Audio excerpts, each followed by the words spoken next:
So papunta tayong Santo Domingo, tapos diretso tayo ng Mayon Skyline. Ito papuntang Santo Domingo at ano pa?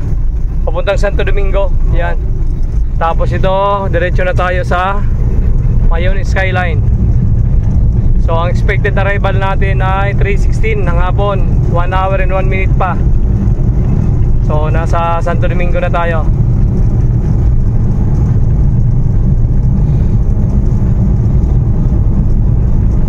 Ang daming every wagon dito sa Bicol. Marami tayong nakakasalubong. Ayun yung Mayon, no? Sa tagiliran. Diyan tayo pupunta. Yung pinakagitna niyan, yung Mayon. Yung tinatawag nilang Mayon Rest House dati.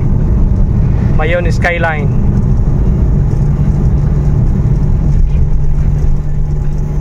Nandito na tayo sa Tabaco Albay.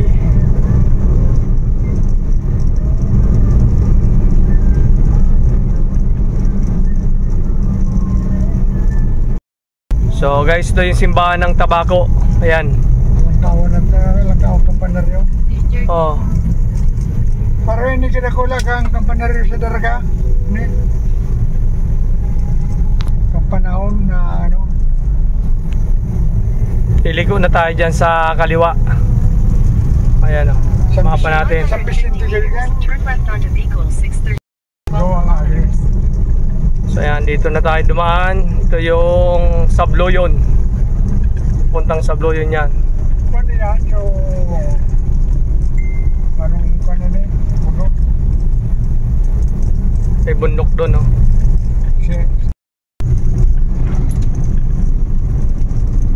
Kitang kita dito guys yung Mayon, no?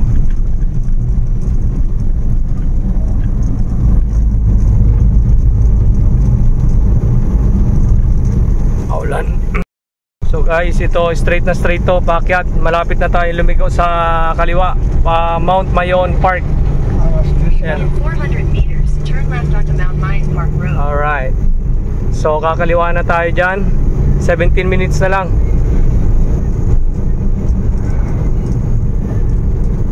Diretso tong paakyat.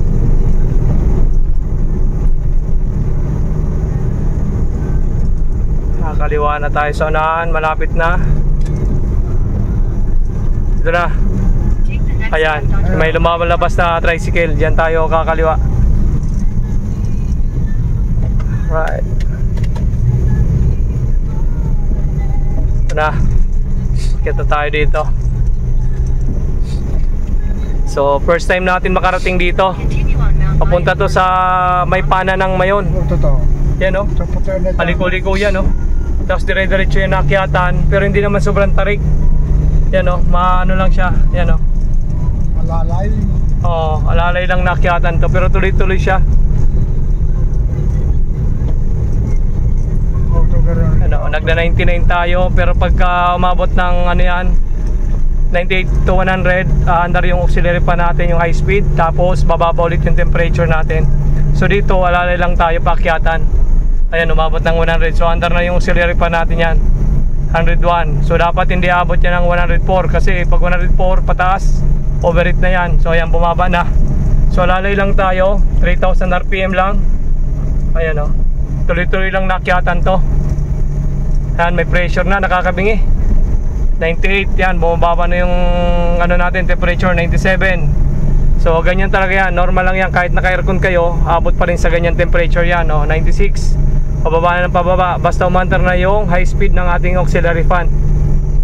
Tuloy-tuloy nakyatan to, alalayan lang natin yung makina. 3000 RPM, 40 km per hour lang yung takbo. Yan, no? Tapos daming zigzag din doon, makita natin sa mapa. Yan, no? Tuloy-tuloy.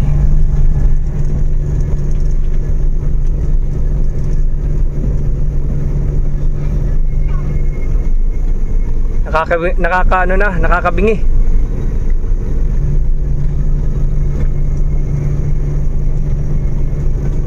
Doon na tayo, no? Doon sa pinakataas, yung may ano doon, may parang bahay. Nasa pana na to ng Mayon.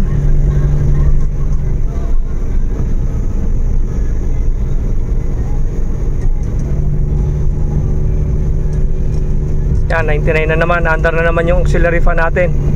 Tapos bababa ulit yung temperature. Ito, nagbabike lang oh.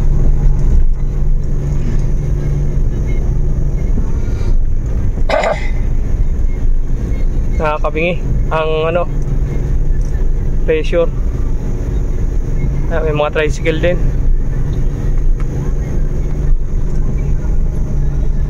Yan oh, 3,000 RPM lang tayo naka-drive. Tapos naka-aircon. Bali 5 lang tayo dito sa loob ng sakyan. Yan oh, 23 lang yung adjustment natin sa ano, sa thermistor, sa lamig ng aircon natin.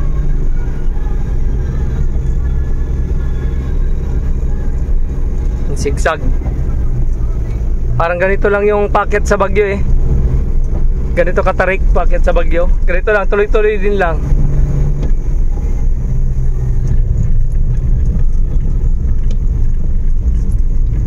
...40 km maximum speed.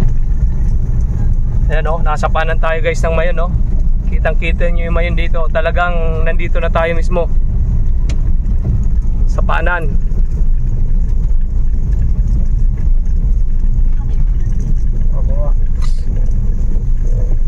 Ayan o.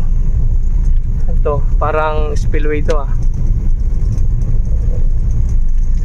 May tubig, may tubig.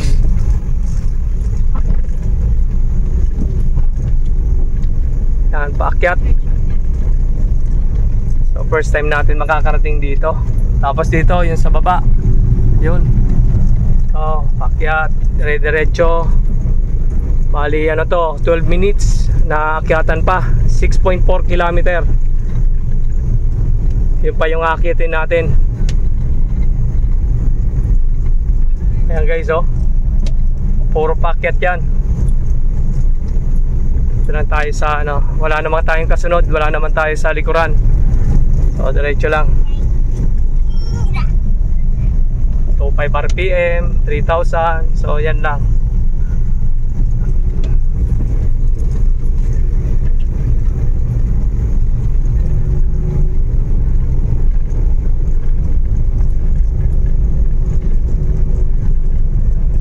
Subukan nyo dito guys, pag napasyal kayo dito sa Bicol, subukan nyo itong mga magandang tanawin na kailangan puntahan. Lakas ng pressure dito.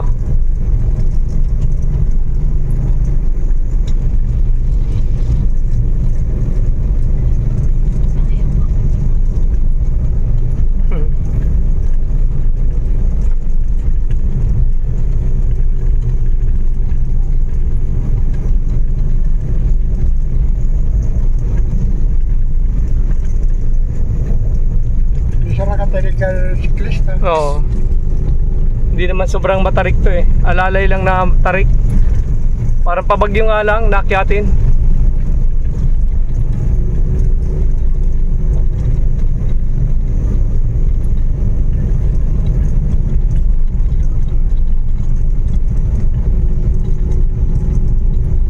Yan o.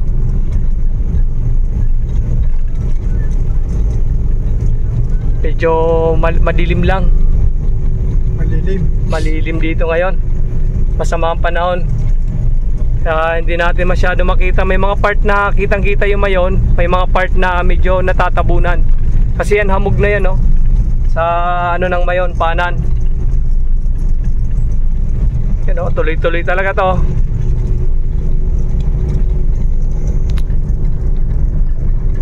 So walang cut to guys na video natin,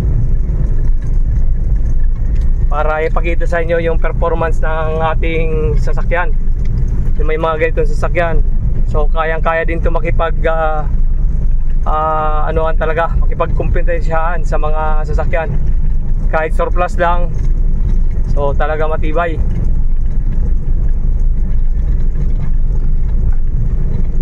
Basta well maintained lang natin, wag natin pabayaan yung ating sasakyan para hindi lumala yung sakit.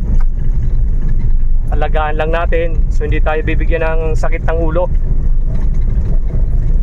Tulad nitong akyatan na to, talagang tuloy-tuloy. Ilang kilometro, kailangan maganda yung cooling system, ayos yung makina, kondisyon. Kasi pag kamay na talagang mag-overheat.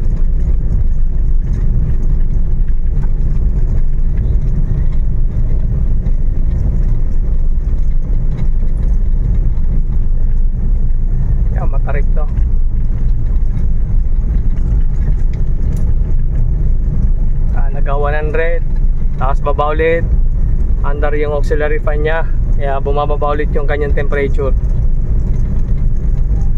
So huwag kayong matatakot guys na umabot sa ganung temperature, kasi yun naman talaga yung trigger ng ating high speed ng auxiliary fan, ganung temperature.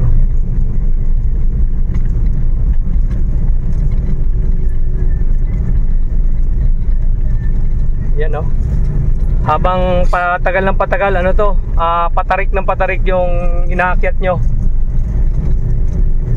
Ayan o, pagbababa naman, pwede naman tayo mag low gear, tapos OD off para engine brake. Ganyan lang, takbo lang natin 30, 40, yan, ganyan lang. So kailangan din natin alalayan yung makina. Tingnan nyo naman yung daanan, no? Nakita nyo sa mapa, talagang tinalo pa yung bitukang manok dyan.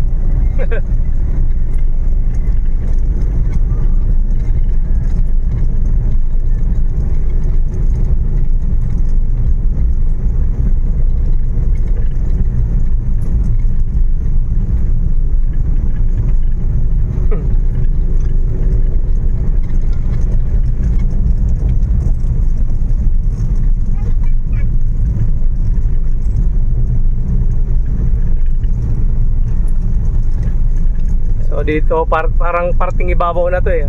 Medyo bumaba yung akyatin dito. Tingnan natin sa una kung ano ulit, matarik ulit. Ay, sa baba oh.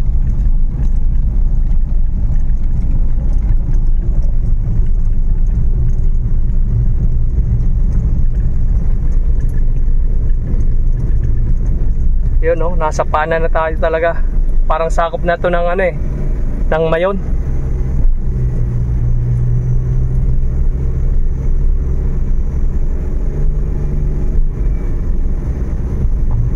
Mayon Skyline. Ang tawag nito ng iba, Mayon Rest House. Yung dati. Ko lang sure. Paki-correct na lang po kung mali yung pagkakasabi ko. Yan, paakyat na naman.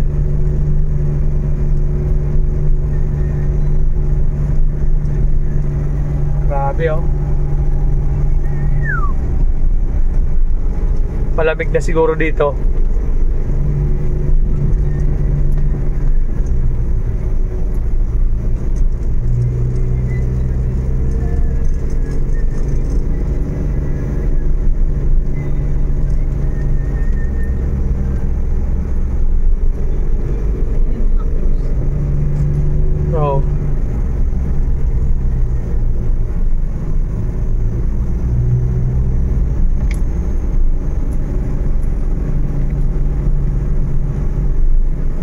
Grabe. Akyati na naman talaga. Palapit ng palapit, patarik ng patarik.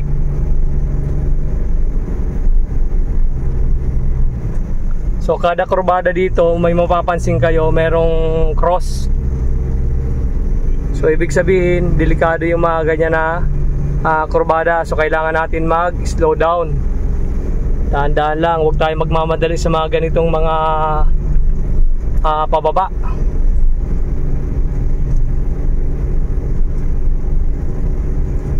6 minutes na lang, 3.2 kilometers. So yun na lang ang babaybayin natin, no?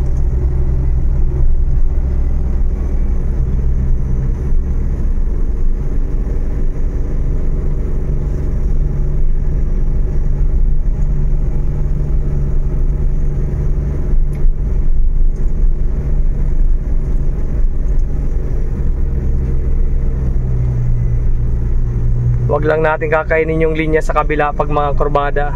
Tapos dahan-dahan lang tayo. Gapang naman yan, gagapangin ng ating sakyan yan.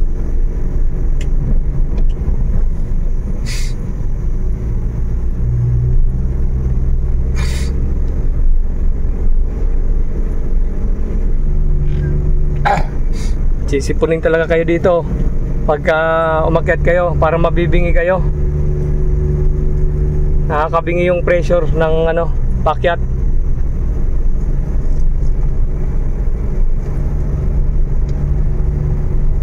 So ito sa baba, hindi lang masyadong kita. Yun oh, kita nyo sa baba. Oh, grabe. Ganda. Breathtaking. Oh, may sakyan dito. Sunog. Ayan oh. Hop. Alright. Skyline. So sky lang. Wala na yung line. Nasaan na kaya yung line? So sky na lang. So karamihan nandito umakyat motor. Maliit lang ang kalsada dito. Two-way to. Nadaanan. So padaanin muna natin yung Honda CR-V. Alright.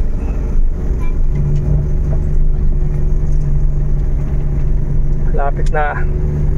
So medyo mababa ito guys na ating video. So pagtiyagaan nyo na para lang maipakita sa inyo yung performance ng ating sasakyan na kayang-kaya niya rin yung mga ganitong mga akyatan.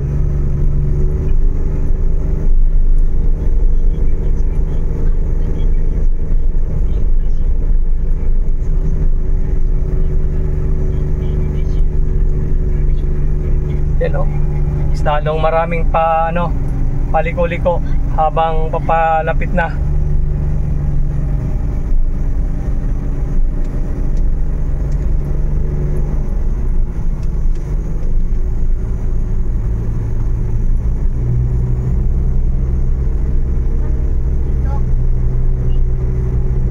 .25 RPM. Yan. Alalayan din natin para maayos lang yung walang maging problema. Kasi maliit lang yung ating makina, 660cc lang to, 3 cylinder lang.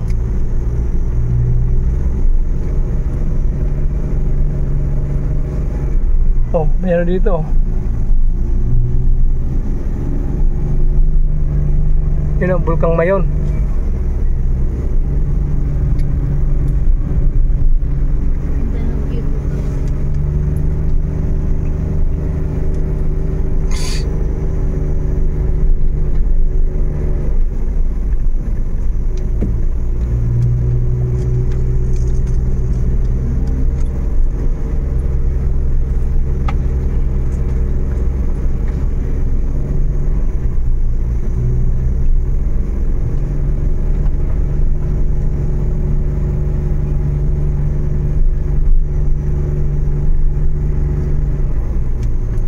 Yun, grabe.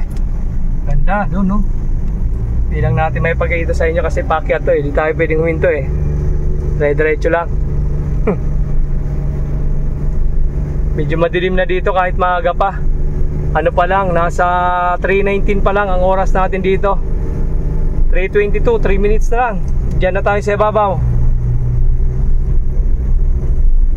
So yan, pagkatapos nyo yung ating video para malaman nyo na nakarating tayo sa tuktok. Diyan, sa sa Mayon Skyline.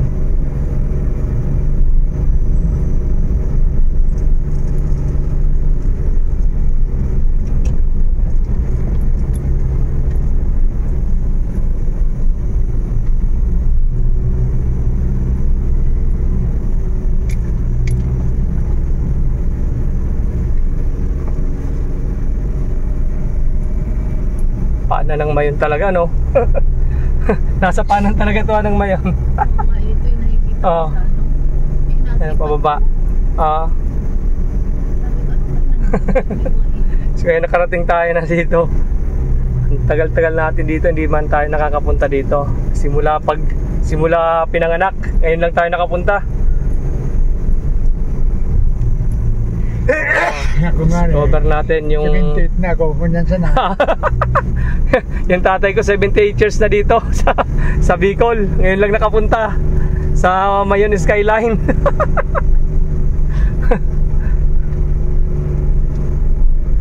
"78 years old, simula nung pinanganak." Di pa nakakapunta rito. So first time din ang tatay ko makapunta. Napanopan din ba kan Kastila? Oo.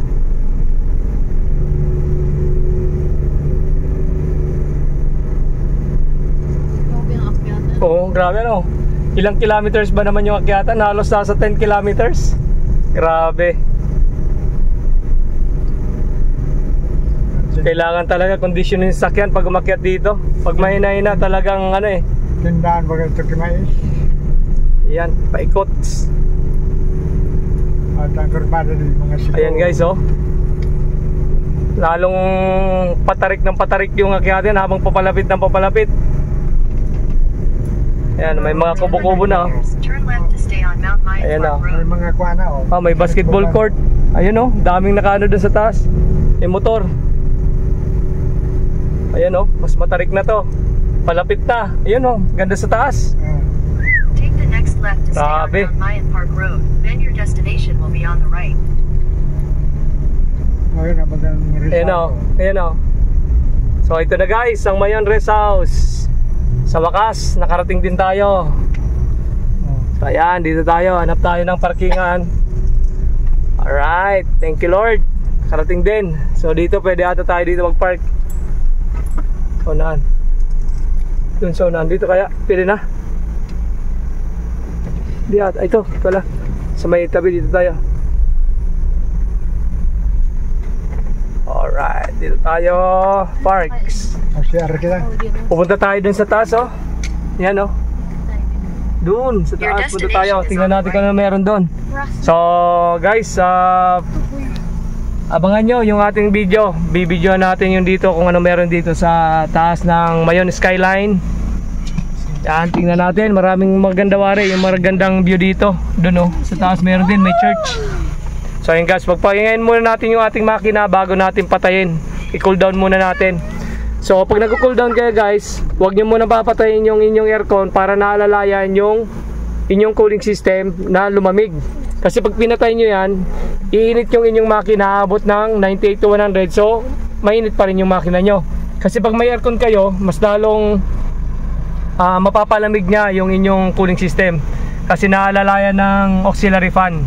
Sabay kasi lagi yan umaandar ng compressor, tapos ng auxiliary fan. So sabay lagi yung dalawa nag-on and off.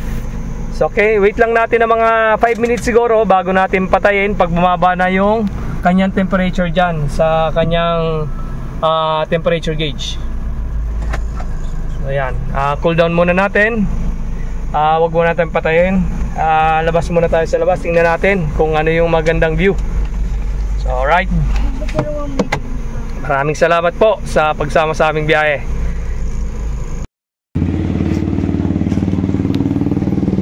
So guys, nandito na tayo sa Mayon Skyline. Merong simbahan doon sa taas.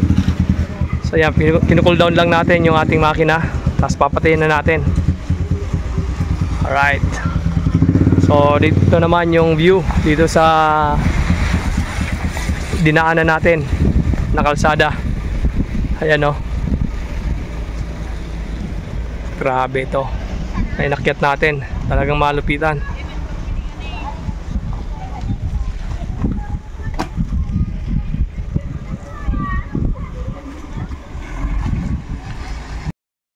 So ayan guys, another day, another place. Nandito tayo ngayon sa Mayon Skyline.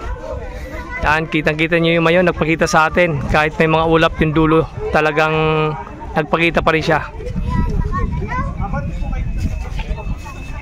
Ganda rito guys, so subukan nyo dito pumunta.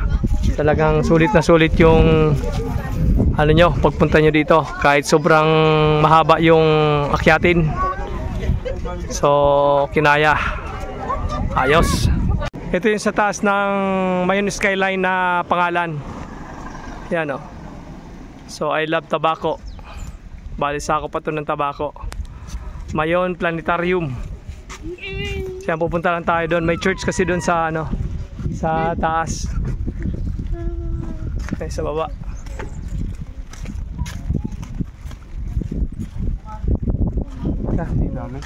Doon doon. Kala pa. Pa. So guys, pababa na tayo. So pag pababa naman, pwede tayo mag second gear, pwede tayo mag low gear, tapos alalayan natin ng OD off para hindi babad yung ating pa sa preno. So alalayan lang natin ng preno. Baba na to, maraming kurbada dito. Kailangan wag kayong magkakatang line. Yan o, Station of the Cross pala yan. Yung may mga cross dyan sa may mga kanto-kanto.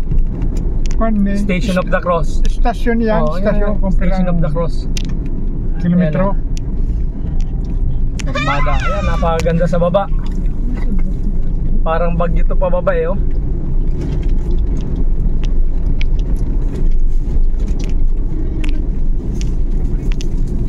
Mabilis yung pababa kasi ano na to eh, talagang hindi na persado yung makina.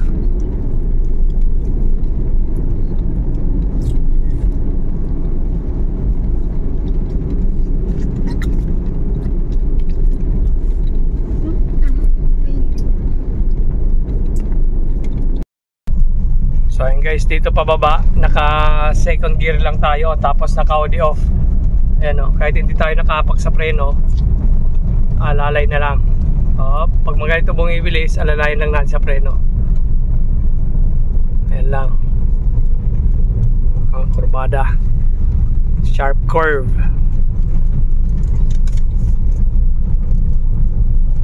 Ayan o. Tapos pag bumagal na ulit yung takbo nyo, pwede nyo tanggalin yung OD off or lipat kayo sa drive, sa cambio.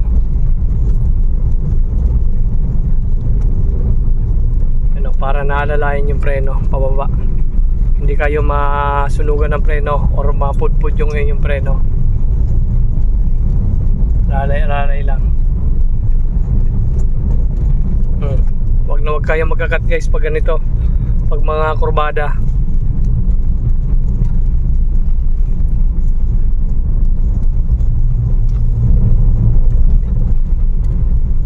So ganito, pag papantay na, pwede nyo nang ilagay sa drive, tapos tanggalin na yung OD off. Yan o, tanggalin natin yung OD off, tapos drive.